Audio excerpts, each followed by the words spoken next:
रुक करेंगे। इस बीच आ रही एक बड़ी खबर की ओर, बता दें आपको ये बड़ी खबर इस बीच आ रही है। हरियाणा में बढ़ा प्रदूषण का स्तर। जी हाँ, असर इसका साफ तौर पर देखने को मिल रहा है। आसपास के इससे सटे राज्यों को पर में भी लगातार प्रदूषण बढ़ रहा है। तो बता दें आपको प्रदेश में 254 से ज्यादा हुआ AQI level, air quality index आपको बता रहे हैं।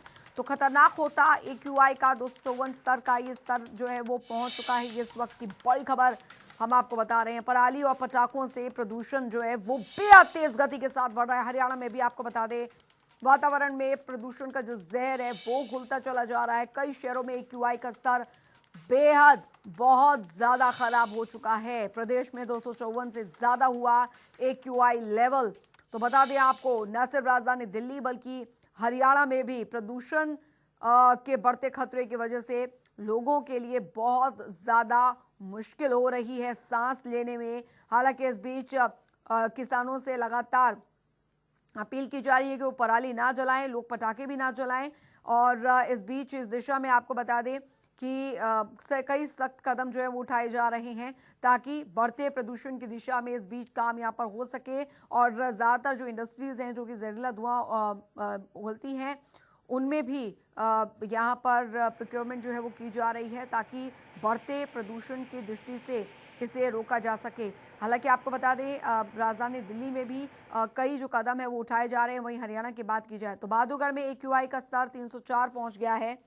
वहीं आपको बता दें गुरुग्राम में 291 हुआ AQI का स्तर। फतेहाबाद में खतरनाक हुआ AQI।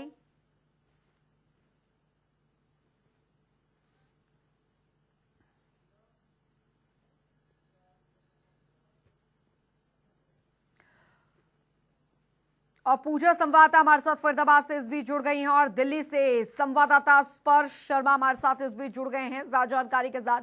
सबसे पहला रुख मैं यहाँ फरीदाबाद का करना चाहूंगी क्योंकि यहाँ की स्थिति भी, क्योंकि पूरे हरियाणा की स्थिति भी दिल्ली से जुदा नहीं है। बात अगर फरीदाबाद की जाए तो वहां पर भी प्रदूषण जो है वो काफी ज्यादा बढ़ गया है। AQI लेवल जो है वो काफी ज्यादा बढ़ गया है। फिलहाल क्या कुछ जानकारी आपके पास? जी देखिए, फरीदाबाद की यदि बात की जाए तो जो वायु गुणवत्ता सूचकांक है यहाँ पर वो 358-59 तक पहुंच गया है और लगातार प्रदूषण के मामले में फरीदाबाद अपना स्थान अव्वल दर्जे पर बनाता आ रहा है और यही क्रम जारी है। आपको बता दें कि हाल ही में बल्लभगढ़ को सबसे प्रदूषित शहरों में शुमार किया गया था। उसके बाद कैबिनेट मंत्री जो है ग्राउंड पर उतरे और उन्होंने तमाम एहतियात और निर्देश अधिकारियों को दिए, लेकिन उसके बावजूद बल्लभगढ़ में तो बेशक जो प्रदूषण का स्तर है कम हो गया है, लेकिन फरीदाबाद का जो NIT क्षेत्र है वो हॉटस्पॉट बनाया हुआ है वहां पर। और फरीदाबाद विधानसभा शहरी क्षेत्र जो आता है वहां भी हालात अच्छे नहीं कहे जा सकते हैं। लगभग 358 की हम बात कर रहे हैं, 359 की बात कर रहे हैं, लेकिन वहां पर 325-330 तक सूचकांक AQI लेवल दर्ज किया गया है। कारण मैं बता दूं कि फरीदाबाद में सबसे ज्यादा जो प्रदूषण का कारण है वो पराली से भी ज्यादा जो यहाँ पर जिस तरह से धूल के गुबार उड़ रहे हैं सड़कों पर, प्रशासन इस ओर कोई ध्यान नहीं दे रहा है। और हाल ही में पंजाब से एक टीम आई थी प्रदूषण का स्तर नापने के लिए फरीदाबाद पर। अच्छी रिपोर्ट चलिए लौटूंगी पूजा आपके पास। तकनीकी कारणों की वजह से आपकी आवाज हम तक नहीं पहुंच पा रही है। स्पर्श का रुख कर लेते हैं। राजधानी दिल्ली में फिलहाल प्रदूषण का स्तर बहुत ज्यादा खराब हो चला है। स्पर्श, हरियाणा की यहाँ पर बात की जाए, राजधानी दिल्ली से सटा राज्य है, ऐसे में प्रदूषण की स्थिति अगर वहां पर भयावह हो सकती है तो राजधानी दिल्ली पर इसका असर बहुत बहुत ज्यादा पड़ेगा।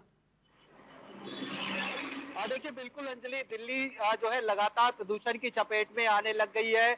15 अक्टूबर का वो टाइम होता है जिसके बाद से जो है दिल्ली में प्रदूषण बढ़ता जाता है। तस्वीरें आपको दिखाते हैं दिल्ली में किस तरीके से जो प्रदूषण की जो छाया है, स्मोक जिसे कहा जाता है कि पोल्यूशन और जो धुआं है वो एक साथ मिल जाता है, वो जो है कहीं ना कहीं अब जो दिल्ली के आसमान में देखने को मिल रहा है। ओवरऑल दिल्ली के AQI लेवल की बात करें तो 342 के आसपास जो है दिल्ली में ओवरऑल AQI लेवल जो है बना हुआ है। इसके अलावा अगर हम बात करें दिल्ली से सटे हुए नोएडा की 349 के आसपास जो है वहां पर जो है AQI लेवल बना हुआ है। गुरुग्राम की हम बात करते हैं अंजलि तो लगभग 250 के आसपास जो है AQI लेवल जो है गुरुग्राम में बना हुआ है। ऐसे में दिल्ली में जब जब सर्दियां आती हैं तो सांसों का आपातकाल जो है कहीं ना कहीं देखने को मिलता है, और उसकी शुरुआत जो है कहीं ना कहीं अब दिल्ली में हो गई है, क्योंकि दिल्ली की जो वायु प्रदूषण की हवा है वो बेहद पुअर कैटेगरी में जो है अब पहुंच चुकी है। बिल्कुल। और ये कोई पहली बार नहीं है, इससे पहले जो पिछले साल भी इस तरीके के हालात जो है वो देखने को मिले थे, जिसके बाद यहाँ तक कि जो निर्माण के काम थे, इमारत निर्माण के काम थे, उन्हें तक रोक दिया गया था कुछ समय के लिए ताकि पोल्यूशन में कमी आई। खैर, महामारी का दौर चल रहा है, ऐसे में अब पोल्यूशन जो है बहुत ज़्यादा इसके लिए दिक्कतें बढ़ा रहा है पूजा, क्योंकि अभी वैसे ही कोरोना महामारी की वजह से लोग परेशान हैं, हवा से फैलने वाली बीमारी है। ऐसे में प्रदूषण का इस पर और आ जाना, ये प्रदूषण का अटैक इसमें होना, निश्चित तौर पर बदलता मौसम, ऊपर से प्रदूषण, ऊपर से महामारी कोरोना, दिक्कतें बहुत ज्यादा बढ़ गई हैं। कोरोना के वजह से जो है मास्क का इस्तेमाल लोग लगातार कर रहे हैं, लेकिन जब धूल के गुबार में से वो लोग निकलते हैं तो वैसे ही उनको सांस लेने में परेशानी होती है। तो ऐसे में मास्क उतारे तो परेशानी है, प्रदूषण उनकी सांसों के जरिए उनके शरीर में प्रवेश कर जाएगा और कोरोना का भी डर बना रहता है। और यदि मास्क पहने रहे तो धूल की वजह से इतनी सफोकेशन उन्हें फील होती है कि वैसे ही उनकी जान पर बनाती है। फरीदाबाद में जिस तरह से दावे तमाम किए जा रहे हैं प्रदूषण को रोकने के लिए, लेकिन जर्जर सड़कें जो हैं उसमें उड़ती धूल, जो लगातार कूड़ा जलाया जा रहा है लोगों के द्वारा, वो प्रदूषण का प्रमुख कारण बन रहा है। और यही कारण है कि विशेषज्ञों की माने तो आने वाले समय में जल्द ही 400 450 का स्तर भी AQI का स्तर पार कर सकता है फरीदाबाद, ऐसी चेतावनी दी जा रही है। लेकिन उसके बावजूद जमीनी स्तर पर यदि बात करें तो मात्र पेड़ों पर छिड़काव कर इतिश्री करती जा रही है, जबकि अगर राष्ट्रीय राजमार्ग तक की हालत में आपको बताऊं तो लगातार वहां पर धूल और मिट्टी इस कदर वहां पर व्याप्त है कि जो वाहन चालक, दुपहिया वाहन चालक है, जाम की स्थिति शहर में बनी हुई है, क्योंकि नीलम फ्लाईओवर के नीचे जो आग लगी थी उसके कारण।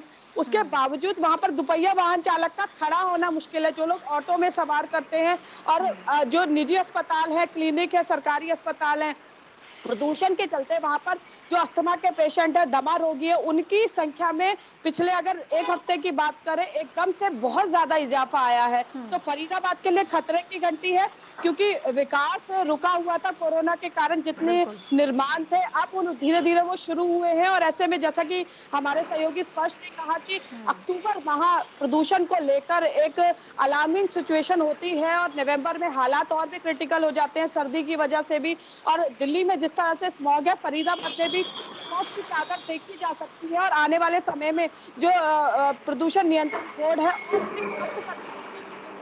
उठा सकता है, जैसा कि पिछली बार भी किया गया था। अभी भी ग्रेप सिस्टम दिल्ली NCR में लागू किया गया है, जनरेटर्स पर सशर्त बैन लगा दिया गया है। उद्योग काफी परेशान है, लेकिन बड़ा सवाल यह है कि बेशक उद्योगपति भी चाहते हैं कि फरीदाबाद की स्वच्छ हवा में वो सांस ले सके, लेकिन जो सड़कों पर उड़ती धूल है, जो जर्जर सड़कें हैं, प्रदूषण फैलाने का पर्याय बन रही है, उस पर संज्ञान क्यों नहीं लिया जा रहा है? क्यों प्रशासन सतर्क नहीं है? सरेआम जगह जगह पर पार्कों में कूड़ा जलाया जा रहा है। नगर निगम अधिकारी कह रहे हैं कि हम चालान कर रहे हैं, लेकिन चालान करने से क्या इतिश्री हो जाएगी? क्योंकि प्रदूषण सीधे तौर पर लोगों की स्वास्थ्य से जुड़ा मुद्दा है। हर बार यही स्थिति होती है, लेकिन समय रहते किसी तरह का कोई विकल्प नहीं तलाशा जाता है। जैसा कि फरीदाबाद, क्योंकि औद्योगिक नगरी अंजलि, फरीदाबाद में उद्योगपति ये कहते हैं कि बेशक जनरेटर बंद कर दें, लेकिन जनरेटर से पहले वहां पर जो PNG लाइन है उसका विकल्प जरूर उद्योगों को किया जाए, ताकि वो भी चाहते हैं कि